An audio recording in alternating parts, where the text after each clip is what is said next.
નમસ્કાર મિત્રો, હું doctor Gaurang Vaghela, consultant neurologist એટલે કે કિડની પથરી પ્રોસ્ટેટના સ્પેશિયાલિસ્ટ, લક્ષ્મી હોસ્પિટલ મણિનગરથી આજે તમને જણાવતા આનંદ અનુભવું છું કે આજે વિશ્વ કિડની ડે એટલે વર્લ્ડ કિડની ડે છે. આ નિમિત્તે અમે તમારી કિડની ખૂબ જ સારી રહે અને એવી શુભેચ્છા આપીએ છીએ. અને તમે રેગ્યુલર પાણી પીવો, તમારી ડાયાબિટીસ, બ્લડ પ્રેશર એવી બીમારીઓની રેગ્યુલર દવા લો અને રેગ્યુલર સોનોગ્રાફી કે સિટી સ્કેન કરાવો તથા અને ખાવા પીવાનું ધ્યાન રાખો અને રેગ્યુલર તમારી લાઈફસ્ટાઈલ તમે સાદી રાખો એવી તમે વિનંતી છે જે તમારી કિડનીને સારી રાખશે. તમારી કિડની ખૂબ જ સુખી રહે, હેપી રહે એના માટે અમે તમને શુભેચ્છાઓ પાઠવીએ છીએ. Happy world kidney day. સાહેબ, કિડની માટે કયા કયા ખોરાક જરૂરી હોય છે? પાણી કિડની માટે એટલે આપણે મેઇન કેવું છે કે જેટલા આપણે જંક ફૂડ બંધ કરી દઈએ એટલું વધારે સારું. જે આપણે ચાઇનીઝ છે કે આપણે ફાસ્ટ ફૂડ છે બધું આપણે અવોઇડ કરવું જોઈએ. જે હેલ્ધી ખાવાનું છે આપણું જે ગુજરાતી કે પ્રોપર જે વેજીટેરિયન ડાયટ છે એ ખૂબ જ હેલ્ધી, આપણે ખૂબ સારું છે કે જે આપણને ક્યારેય નુકસાન નથી કરતું. અને ખાવામાં થોડી નિયમિતતા રાખવી જોઈએ કે ટાઈમસર તમારે ખાવું જોઈએ. અને પાણી ખાસ કે પાણી તમારે એટલું પીવું જોઈએ કે જેથી તમારે દિવસમાં 3 થી 4 વાર પેશાબ જવો પડે. પાણી કેટલું પીવું એ કેવું છે કે દરેકના વાતાવરણ, કામના વાતાવરણ અને એના શરીરની હેબિટ પર કામ કરતું હોય છે.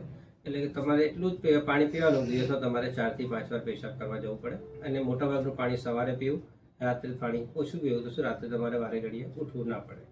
સાહેબ, લક્ષ્મી હોસ્પિટલ દ્વારા કઈ સેવા આપવામાં આ કિડનીને અનુલક્ષ? આપણી આ મલ્ટી સ્પેશિયાલિટી હોસ્પિટલ છે. એમાં હું પોતે ડાયરેક્ટર, હું કિડની સ્પેશિયાલિસ્ટ છું. એટલે અમારે કિડની રિલેટેડ આપણે ડાયાલિસિસ તથા કિડની રિલેટેડ પથરી, પ્રોસ્ટેટ, કિડનીના કેન્સર, પેશાબની થેલીના પ્રોસ્ટેટના કેન્સર એ બધાની આપણે મેડિકલ અને સર્જિકલ ટ્રીટમેન્ટ બધી જ અવેલેબલ છે.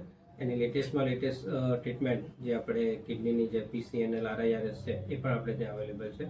અને પ્રોસ્ટેટ માટે કોલેપ છે, રિઝ્યુમ છે, જ્યાં એકદમ લેટેસ્ટ ટેકનોલોજી છે બધી જ આપણી મણિનગરમાં આપણી લક્ષ્મી હોસ્પિટલમાં એ સારવાર અવેલેબલ છે. એ સાથે આપણે બધી જ કંપનીના કેશલેસ પણ અવેલેબલ છે તથા આયુષ્યમાન કાર્ડમાં પણ આપણે કિડનીની, આપણે યુરોલોજીની સારવાર તથા ડાયાલિસિસ આપીએ છીએ. સાહેબ, આજના દિવસે જનતાને શું આપના તરફથી હેલ્થ માટે મેસેજ આપશો? બસ એ છે કે સારી તમે લાઈફસ્ટાઈલ રાખો. જે અત્યારની સ્ટ્રેસફુલ લાઈફ છે એમાં આપણે એ તો સ્ટ્રેસ તો ઓછો નથી કરી શકતા, પણ પ્રોપર ખાવા પીવાનું ધ્યાન રાખીએ અને રેગ્યુલર તમારે જેમ કે 6 મહિને સોનોગ્રાફી છે અને જરૂરી બોડીના રિપોર્ટ્સ છે લોહીના અને પેશાબના એટલું કરાવતા રહો અને તમારા નજીકના જે ડૉક્ટરને એને કન્સલ્ટ કરતા રહો. જો આટલું તમે કરતા રહો તો તમારે મોટાભાગે બહુ તકલીફ પડવાનું નથી અને તમારી કિડની અને બીજા પણ તમારા શરીરના ઓર્ગનો ખૂબ જ સારા. આજે વિશ્વ કિડની દિવસ છે અને જેમ જેમ જીવન વધારે વ્યસ્ત થતું જાય છે જુદા જુદા રોગો પણ શરીરને ભરડું લેતા જાય છે. જે પહેલા રોગો એટલા બધા નહોતા તે હવે વધારે ને વધારે થતા જાય છે. નાની ઉંમરમાં પણ લોકોમાં એ જોવા મળે છે. અને ખાસ કરીને કિડનીના જે રોગ છે એમાં ખૂબ લાંબો સમય ટ્રીટમેન્ટ જોઈતી હોય છે, ખર્ચાળ પણ ઘણી હોય છે અને એને લીધે સામાન્ય માણસો એના શિકાર બને તે લોકોને સહન પણ કરવું હોય છે. એટલે વર્લ્ડ કિડની ડે દિવસે આપણે એક તો પહેલી વાત તો એ છે કે એવી લાઈફસ્ટાઈલ અપનાવવી જોઈએ કે જેથી ઓછામાં ઓછા આ પ્રકારના આપણે રોગોના શિકાર બનીએ.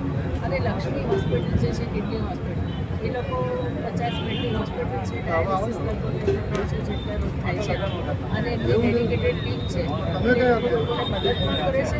અને આજે સેલિબ્રેટ કરી રહ્યા છે એમના પેશન્ટ પણ અહીંયા આગળ બેઠેલા